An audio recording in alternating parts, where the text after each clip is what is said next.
Welcome back to another quick guide. Today I'll teach you how to send an invite to a Discord server.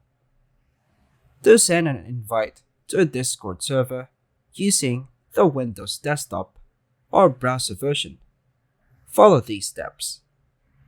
Launch the Discord app on your Windows PC or just open a Discord in your web browser.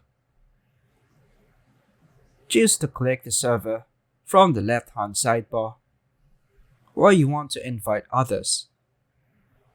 At the top of the server's channel list, find the server name and click on it.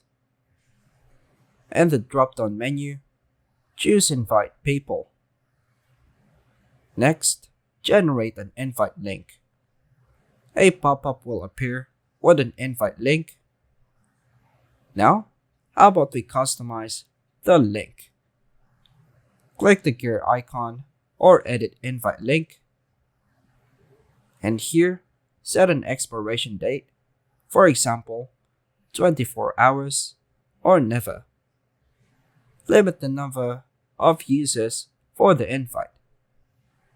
Toggle temporary membership where users are removed if they don't assign themselves a role. Then hit Generate New Link. Click Copy to copy the invite link to your clipboard.